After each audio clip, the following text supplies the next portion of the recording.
Photography.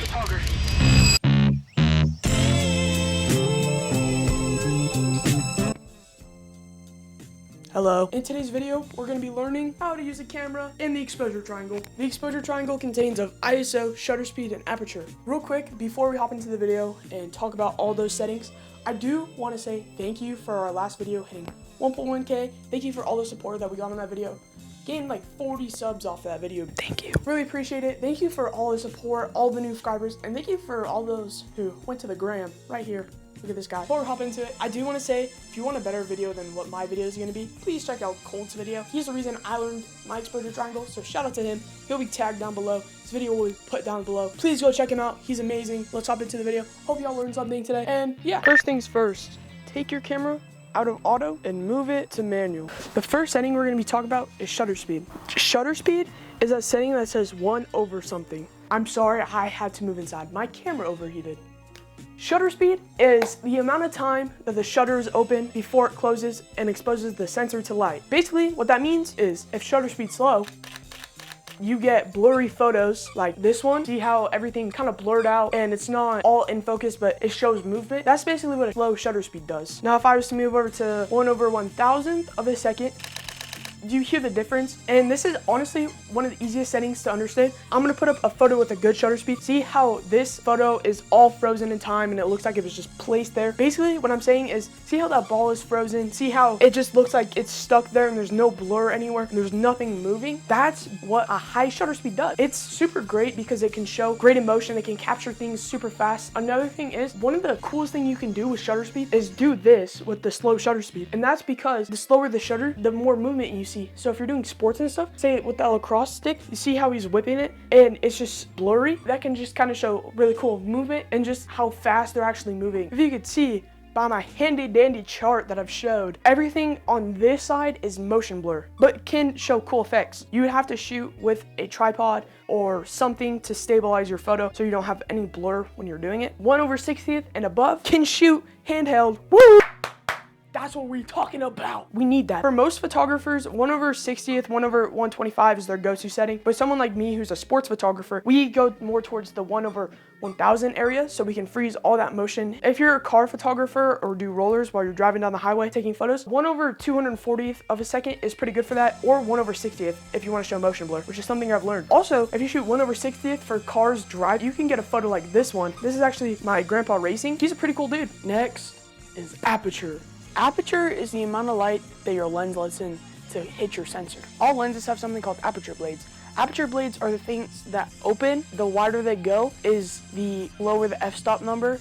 So anyways, here's how I could explain it though. Although all lenses have aperture blades, that doesn't mean you could always have the widest aperture. Lenses like this one are f4.5 to f6 point whatever, and some lenses are prime lenses with f-stops of f1.2. There's lenses that are just super high because they're super long focal lengths. All lenses have this thing called an f-stop. An f-stop is that number that says f1 point or f whatever. That's just saying the stop of light that your lens is opening to. And the wider the hole opens, the more light that gets in and put to your sensor. Less light you have, the smaller the hole in the aperture blades and the less light that can be let into the lens. Aperture blades are something that opens and closes, and all lenses have them, and it just makes it so that your lens can open and close freely and just make it so the hole in your lens opens and closes, and that's basically what makes aperture. So yeah, I'm gonna show you the diagram that I worked on.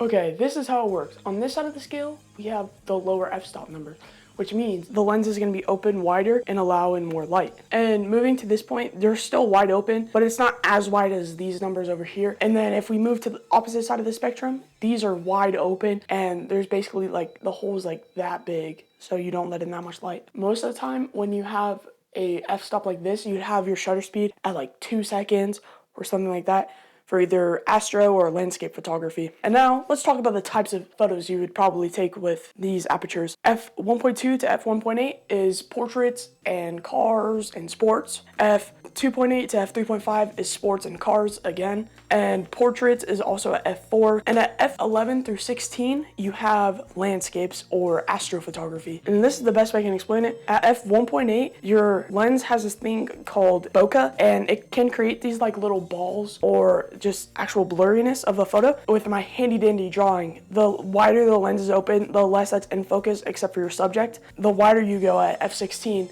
the more in focus your subject is and the background.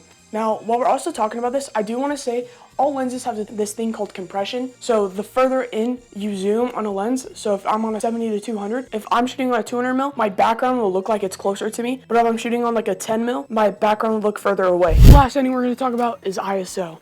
What is ISO? ISO is the sensor's intake of light. And this is kind of known as fake lighting. ISO is the last thing you want to touch on your exposure triangle, because if you push it too high or you push it too low, your exposure really gets messed up. And it's generally the last setting I want to touch when I'm shooting, which makes this the most important, because if you don't have a proper ISO, then your entire image can go from something beautiful like this photo and turn it into something like this photo with tons of grainy and grungy look. So just keep that in mind when you're taking photos. Let's move to the handy dandy chart. Let's look at the chart. As you can see, ISO 100 to 400 are the proper ISOs for outside during daytime. Once you get to 800, 800 is mostly for indoor or for cloudy days like this one, depending on the time. After 800, you will start seeing noise. Noise is a digital product of raising your ISO, and it's trying to put in that fake light that we were just talking about. It gets you up to what you need to be, but it still adds noise. 2000 ISO is usually what you use for nighttime photography or sports photography like I do. 3000 ISO and above, you basically can't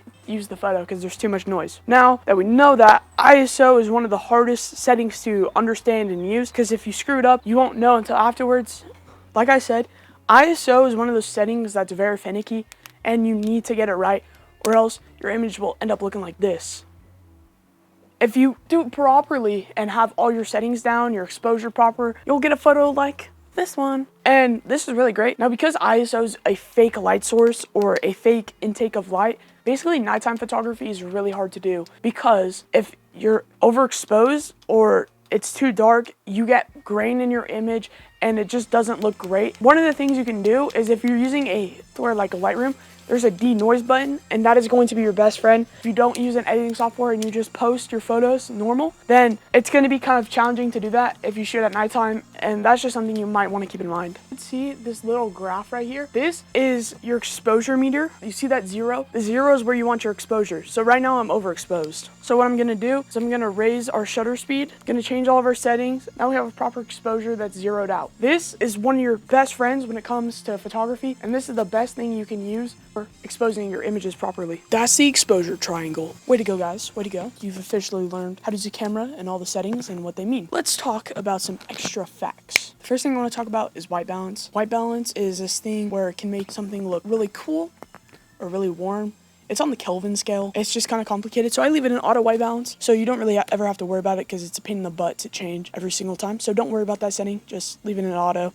Just thought I'd mention it.